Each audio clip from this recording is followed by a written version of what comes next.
নমস্কাৰ মই মুদবি আপোনালোকে চাবলৈ আৰম্ভ কৰিছে ডিবি নিউজ ডিবি নিউজৰ বিয়লি পেটুলি আপোনালোক সকলোকে স্বাগতম জনাইছো প্ৰথমে চাওয়া হক হেডলাইন্স 4 বছৰৰ অন্তত আদালতত দোষী সাব্যস্ত ধেমাজিৰ নন্দিতা কান্তৰ ৰিন্তু শৰ্মা নগৰবেৰাৰ ৰূপহাৰৰ প্ৰাথমিক বিদ্যালয়ত দুষ্কৃতিকাৰীয়ে কাটিলে গছ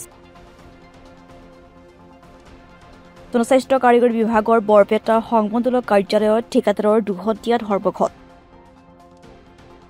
চাবুগুৰিহাটত বন ছাত্ৰী দিৱসৰ আনুষ্ঠানিক শুভ উদ্বোধন মুখ্যমন্ত্ৰীৰ এতিয়া আহিছো বেটং বাতৰিলৈ 4 বছৰৰ অন্তত আদালতত দোষী সাব্যস্ত হ'ল ধেমাজিৰ মাজমজিয়া দ্বাৰে পূৰ্ব পৰিকল্পিতভাৱে নন্দিতা শইকীয়া নামৰ এগৰাকী কলেজীয়া ছাত্ৰীক হত্যা কৰা ৰিন্তু শৰ্মা ধেমাজিৰ মৰিধল মহাবিদ্যালয়ৰ ছাত্ৰী নন্দিতা শইকীয়াৰ নিশংস হত্যাকাণ্ডৰে জড়িত ৰিন্তু শৰ্মাক দোষী সাব্যস্ত কৰে ধেমাজি জিলা ন্যায়াধীশৰ আদালতৰ আজি ধেমাজি জিলা ন্যায়াধীশ কল্যাণজিৎ শইকীয়াৰ আদালতে ভাৰতীয় দণ্ডবিধি আইনৰ 341/326/307/302 ধাৰা দোষী সাব্যস্ত কৰে হত্যাকাৰী ৰিন্তু শৰ্মাক আৰু কাইলৈ অৰ্থাৎ 21 আগষ্টত নন্দিতা শইকীয়াক আক্ৰমণৰ ঘটনাৰ দিন আৰু ধেমাজি আদালতে সেই বিশেষ দিনটোতে দোষী সাব্যস্ত হোৱা ৰিন্তু শৰ্মাৰ শাস্তি বিধান কৰিব নগৰবেৰাৰ ৰূপহাৰাৰ প্ৰাথমিক বিদ্যালয়ত দুষ্কৃতিকাৰীয়ে নিশা বিদ্যালয়ৰ ইকো পাৰ্কৰ কেইবাটাও গছপুলি গুৰিতে কাটে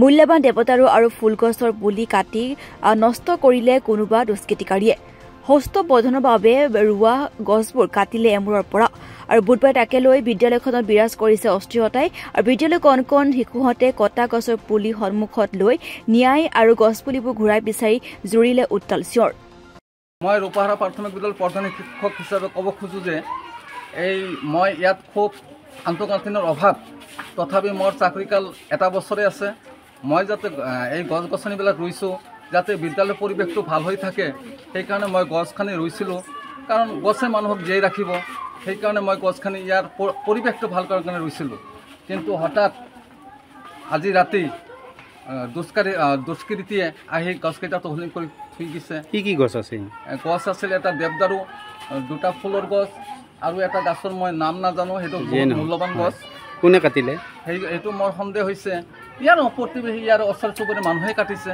কাৰণ মোৰ ওপৰত এটা আক্ৰোশমূলক ভাৱ কিহৰ আক্ৰোশ মানে ইয়াতে মই হয়তো গছ গছনিবোৰ ৰোৱাৰ ফলত তেওঁলোকে ভালদৰে খেলা ধূলা কৰিব পৰা নাই তেওঁলোকে খেলা ধূলা কৰাত অলপ অসুবিধা হৈছে গছকেইটা নষ্ট হ'ব বুলি ভাবিছে মই সৰু সৰু ল'ৰা ছোৱালীক ইয়াত কিলাপ মানে ইয়াতে মানে তেওঁলোকে কিলাপৰ মই এটা বেক চাইডত এটা মালভোগ বাগান কৰিছোঁ মালভোগ বাগানটো দি ল'ৰা ছোৱালীক তাৰমানে মই ইয়াত পুষ্টিহীনতাৰ ল'ৰা ছোৱালী ভুগিছে তেওঁলোকে কিবা এটা সকাহ পাব বুলি মই কেইটামান গছ ৰুইছিলোঁ আপোনাক কোনে দিছে গছ ৰুবৰ কাৰণে মোকতো কায়ো পৰামৰ্শ দিব নোৱাৰে চৰকাৰে হাজাৰ হাজাৰ টকা দিছে এখন মানে তেওঁলোকে ইয়াতে কিলাপ খুজিব মই কৈছোঁ যে কিলাপটো মই এনেকৈ উঠাব দিব নোৱাৰোঁ বিভাগীয় পাৰ্মিশ্যন নোহোৱাকৈ মই ইয়াত বিদ্যালয় মাটিত ক্লাব সাজিব নিদিয়াৰ বাবে এই কাণ্ড হৈছে বুলি মোৰ এটা সন্দেহ হয় আৰক্ষীক জনাইছে আৰক্ষীক জনোৱা নাই মই জনাম কিমানডাল গছ কাটিছে 3ডাল গছ কাটিছে এতিয়া কি বিচাৰে আপুনি মই এটা উচিত তদন্ত বিচাৰোঁ যে ভৱিষ্যতে এনেধৰণৰ কাম যাতে এইখন বিদ্যালয়ত নহয়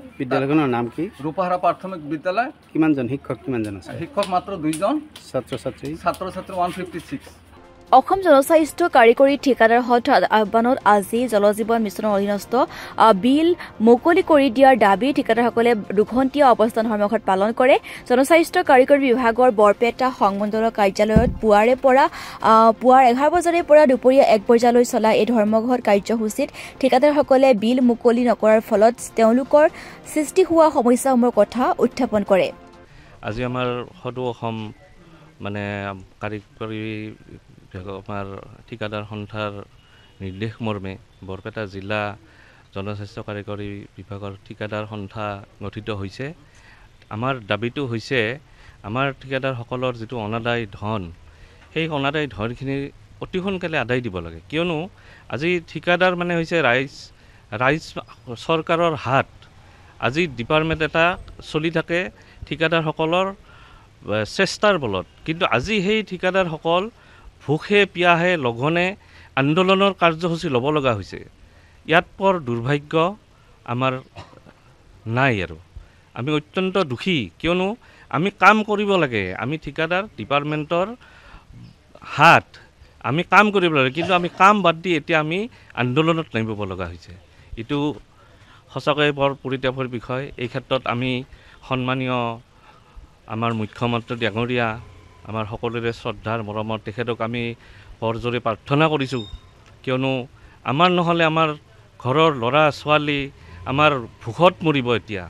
কিয়নো আজি কিমান দিন কিমান মাহ ধৰি আমাৰ কোনো ধৰণৰ 1 বছৰৰ বেছি হ'ল, কিন্তু কোনো 1 টকাও আমাৰ কোনো ধৰণৰ পে'মেণ্টৰ ব্যৱস্থা কৰা নাই। এইটো অত্যন্ত দুখজনক আৰু অত্যন্ত পৰিতাপৰ বিষয়। আমি সন্মানীয় জনস্বাস্থ্য কাৰিকৰী বিভাগৰ মন্ত্ৰী মহোদয়কো অনুৰোধ জনাইছোঁ, আমাৰ ফালে চাওক, আমাৰো সমস্যা, আমাৰ পৰিয়াল আছে, আমাৰ পৰিয়ালৰ বাচ্চাৰ স্কুলত ফিজ দিবৰ কাৰণে আমাৰ আজি ঠিকাদাৰসকলে অভাৱ অনুভৱ কৰি আছে। পকেটৰ ধন খাই কিমান দিন থাকিব। এদিন আমাৰ ঠিকাদাৰসকল মানে স্বেচ্ছাই তাৰমানে আত্মহত্যাৰ পথ বাছি ল'ব লাগে। অত্যন্ত দুখৰ কথা। কৃষকসকল যেনেকৈ আত্মহত্যা কৰে, এতিয়া জনস্বাস্থ্য কাৰিকৰী বিভাগৰ ঠিকাদাৰৰ সেই যাতে পৰিৱেশটো নাহে, তাৰ কাৰণে আমি মুখ্যমন্ত্ৰী ডাঙৰীয়া, আমাৰ বিভাগীয় মন্ত্ৰী ডাঙৰীয়াক আমি কৰজোৰে প্ৰাৰ্থনা জনাইছোঁ যে আমাৰ ফালে চাওক, আমাৰ যিখিনি দাবী, আমাৰ দাবীটো ন্যায্য দাবী, আমি বহুত বেছি একো খোজা নাই। আমাৰ যিখিনি প্ৰাপ্য ধন, আমাৰ প্ৰাপ্য ধনখিনি ঘূৰাই দিব লাগে, মানে বিলখিনি দিব লাগে। তাৰোপৰি আমাৰ GST 6% GST যিটো অতিৰিক্ত ৰাখি থৈছে, সেইখিনি মোকলাই দিব লাগে। তাৰপিছত আৰু এটা দাবী আছে আমাৰ, IMISৰ যিটো সমস্যা হৈ আছে, সেই সমস্যাখিনি সমাধান কৰিব লাগে। এইখিনি কৰাটোৱে আমাৰ দাবী, আমাৰ মূল দাবী। আমি কাম কৰা মানুহ, আমি আন্দোলন কৰা মানুহ কেতিয়াও নহয়, কিন্তু আমি বাধ্য হৈছোঁ, কিয়নো আমাৰ ফেমিলিক আমি চাব লাগিবতো।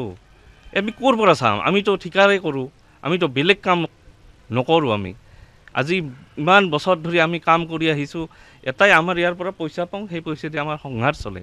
কিন্তু এতিয়া সেই যিটো ৰাস্তা, সেই ৰাস্তা কমপ্লিট আজি 1-1.5 বছৰ ধৰি বন্ধ হৈ গৈছে। বৰপেটা জিলাত 100 কোটিৰ বেছি হ'ব, 100 কোটিৰ বেছি হ'ব। আজি ধৰক আমি যিখিনি ওচৰে পাজৰৰ ঠিকাদাৰ, এইখিনিহে ইয়াত উপস্থিত আছোঁ, কিন্তু ঠিকাদাৰ বহুত আছে। ধৰক অল আছামৰ কণ্ট্ৰেক্টৰে আহি ইয়াতে কাম কৰি আছে ডিভিজন হিচাপত, কিন্তু প্ৰত্যেকে আহিব পৰা নাই। কিন্তু আমি যিখিনি ইয়াতে আছোঁ, আমি সেইখিনি আহি আজি এই কাৰ্যসূচীটো সম্পন্ন কৰিছোঁ। আৰু এই কাৰ্যসূচীৰ দ্বাৰা আমি এটাই দাবী, আমাৰ অনাদায়ী ধনখিনি মোকলাই দিব লাগে আৰু আমাক এই ধৰণৰ সমস্যাৰ পৰা উদ্ধাৰ কৰিব লাগে। আমাক কাম কৰা মানুহ, আমাক কাম কৰাৰ সুবিধাটো দিয়ক, আমাৰ কাম কৰাৰ ৰাস্তাত আমি কাম কৰি থাকিব লাগে। আমি আন্দোলনৰ কাৰণে এইখন মেমৰেণ্ডাম এখন দিম। আমি চিফ মিনিষ্টাৰ মুখ্যমন্ত্ৰী মহোদয়ক লগিন দিম, আমাৰ DC ছাৰৰ থ্ৰুদি। আমাৰ প্ৰত্যেকটো সেইৰ পৰাই হ'ব, ডিষ্ট্ৰিক্টৰ পৰাই, ডিভিজনৰ পৰাই এনেকুৱা আজি কাৰ্যসূচী লৈ মেমৰেণ্ডাম ছাবমিট কৰক। আজিৰ কাৰ্যসূচীটো আছেই, আজি 2 ঘণ্টা কাৰ্যসূচী, অৱস্থান ধৰ্মঘট। পৰৱৰ্তী আৰু কাৰ্যসূচী আমি এই গোটেই আমাৰ ব্যৱস্থাটো আমাৰ অল আসাম কাৰিকৰী বিভাগৰ ঠিকাদাৰ সন্থা বুলি এটা সন্থা গঠিত হৈছে, তেওঁলোকৰ আণ্ডাৰতে আমিও গঠিত হৈছোঁ। তেওঁলোকৰ পৰা আমাৰ আন্দোলন কাৰ্যসূচী ঘোষণা হ'ব আৰু সেই কাৰ্যসূচী আমি সেই কাৰ্যসূচীৰ লগত আমি সহযোগ কৰিম। ঐতিহ্যমণ্ডিত জামুগুৰিহাটৰ ত্যাগবীৰ হেমবৰুৱা মহাবিদ্যালয়ৰ প্ৰাংগণত আজি এখন মহাবিদ্যালয়ৰ ছাত্ৰী নিবাসৰ আনুষ্ঠানিকভাৱে শুভ উদ্বোধন কৰে মুখ্যমন্ত্ৰী ডক্টৰ হিমন্ত বিশ্ব শৰ্মাই। আৰু উপস্থিত থাকে বৰচলা বিধানসভা সমষ্টিৰ বিধায়ক গণেশ কুমাৰ লিম্বু আৰু ৰঙাপাৰা সমষ্টিৰ বিধায়ক কৃষ্ণ কমল তাঁতী আৰু শ্ৰম মন্ত্ৰী ৰূপেশ গোৱালৰ লগতে বিষয়ববীয়াসকল উপস্থিত থাকি এই কাৰ্যসূচী ৰূপায়ণ কৰে। প্ৰশাসনিক বিদ্যালয় আজি এটা সুন্দৰ কাম হৈছে। আজি মাননীয় মুখ্যমন্ত্ৰী মহোদয়ৰ হাতেৰে আমাৰ এইখন মহাবিদ্যালয় জামুগুৰি মহাবিদ্যালয় আমাৰ চাহ জনগোষ্ঠী আদিবাসী উন্নয়ন বিভাগৰ তৰফৰ পৰা এখন ছাত্ৰী নিবাস নিৰ্মাণ কাৰ্য চলি আছে, সম্পূৰ্ণ হৈছে। 20 গৰাকী ছাত্ৰী ইয়াত থাকিব পাৰিব। আজি তেখেতৰ হাতৰে এই গৃহটো উদ্বোধন কৰা হ'ল। আৰু মই তেজপুৰবাসী ৰাইজক জনাবলৈ পাই সুখী হৈছোঁ যে আমি তেজপুৰ টাউনত চাহ জনগোষ্ঠী সমাজৰ ছাত্ৰীসকলৰ কাৰণে আৰু এখন ছাত্ৰী নিবাস নিৰ্মাণ কৰিবলৈ গৈ আছোঁ। যোৱাকালি মই জেগা চাই আহিলোঁ, টেণ্ডাৰ প্ৰক্ৰিয়া চলি আছে। সেইটো 1 কোটি টকা নিৰ্মাণ হ'ব। এই অঞ্চলত কেইবাটাও গুৰুত্বপূৰ্ণ শিক্ষানুষ্ঠান আছে যিবিলাক শিক্ষানুষ্ঠানৰ ছাত্ৰ ছাত্ৰীসকলৰ সংখ্যা যথেষ্ট বেছি বহুত দূৰ দূৰণিৰ পৰা অধ্যয়ন কৰিবলৈ ছাত্ৰ ছাত্ৰীসকল আহে কিন্তু হোষ্টেলৰ অভাৱত যথেষ্ট অসুবিধা হয় সেই দিশটোৰ প্ৰতি লক্ষ্য ৰাখি আমি এইখিনি কাম কৰিবলৈ চেষ্টা কৰি আছোঁ থেংক ইউ ডিবি নিউজৰ বিয়লি বাতৰি ইমানেই আছিল আৰু অধিক বা বাতৰিৰ বাবে চাই থাকিব ডিবি নিউজ